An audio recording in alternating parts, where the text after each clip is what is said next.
everyone, it's me again, and this is going to be a video introducing Project 1, your pilot study. A pilot study is when a researcher does their study on a small scale.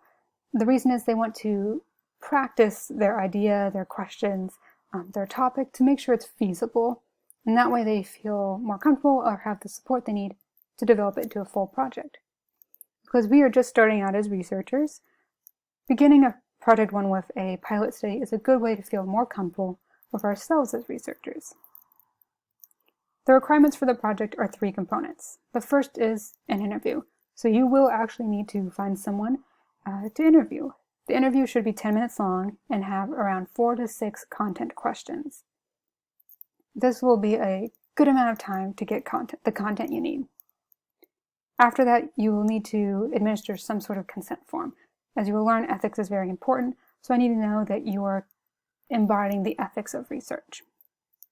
Lastly, you will need to write a 2 to 3 page report, and that report should contain an explanation of your process, so how you went about conducting the research or coming up with the research.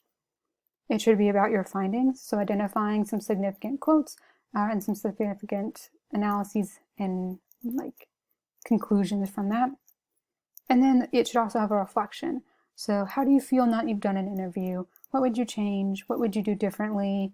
What were the limitations of that experience? I also want to take this moment to explain some more about what I mean with 2 to 3 pages of content. When I give page length or numbers, I'm talking about full pages.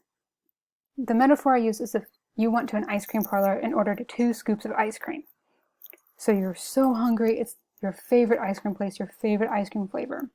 And the person behind the counter gives you a full scoop and you're like, yes, great. Then they're getting ready for the second scoop and they give you like the littlest sliver of ice cream on top of that first scoop. You would be crushed. You would be angry. You'd be like, I paid for 2 scoops and I had my hopes up for 2 scoops of ice cream. You can barely call that sliver a scoop. And that is the same thought process I go through when I get pages.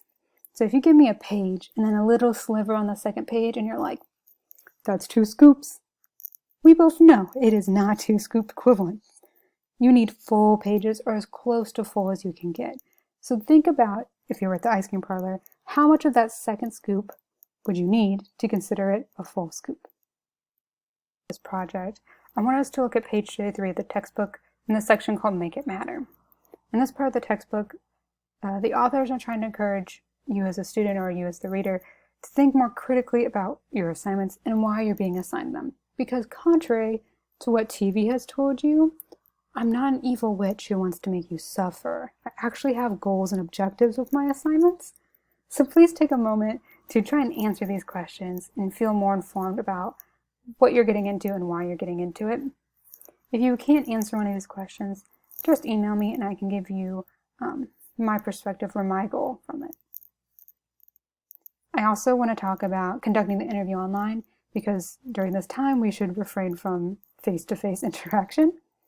So doing an interview online is totally possible. The key is doing it synchronously, so in the same moment as whoever you're interviewing. You could do this with Skype, Zoom, or WebEx. You can send them an invite link. You can talk to them through audio or video. It's totally doable. You could use FaceTime if you have that person's phone number.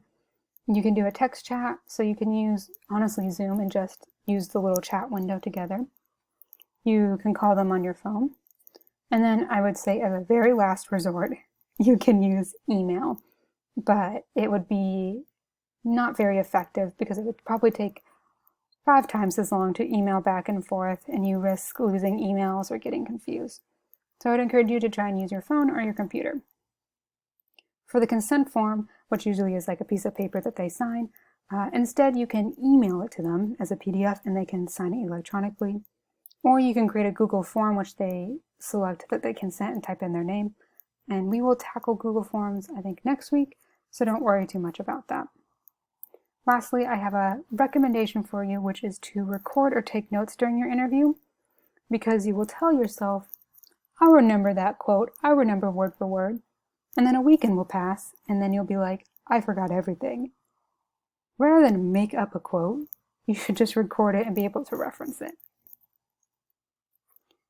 Another thing I wanted to add was that some students feel really intimidated by this project because it's so much freedom. Like they can pick anyone about anything. If you're in this boat, I gave you a list, or I have this slide to give you a list of potential people who are readily available to talk to you, and then topics that you really can't go wrong with.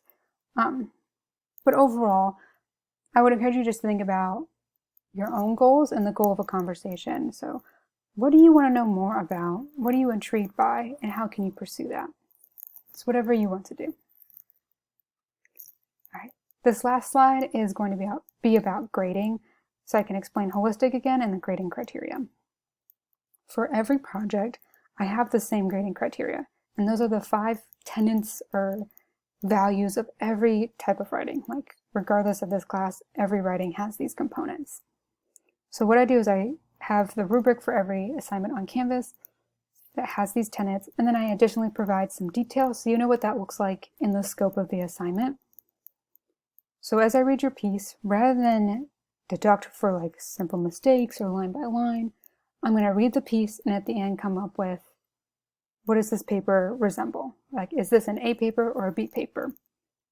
The reason I do that is because I find when you delve into minute stuff that it isn't very valuable for the writer.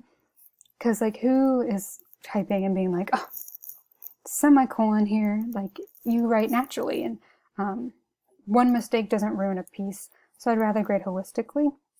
I also grade with whole number grading, meaning at the end of it, I'm like, this is an A, I give you a solid A. I'm not gonna bicker about, is this a 95 or a 94?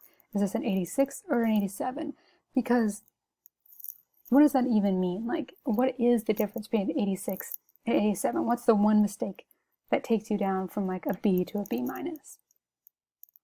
If you are kind of confused about like the 95, 85, the whole number, the idea is that whether I give you a 95, a 96, or 100, it would always show up as an A. So it's easier just to give you the base number, an A and 95. If you are motivated instead to get grades that are 100%, like you need that 100%, I will always offer some sort of extra credit so that it can bump up to 100% and you can feel like that satisfaction. But even if you didn't do the extra credit, you would get an A. 95 and 100% are the same once they're entered into the system. If you have any questions about grading or about Project 1, feel free to email me and I'm more than happy to help. I'm also happy to help if you need to get in contact with a professor or need some assistance finding someone to interview. Thank you.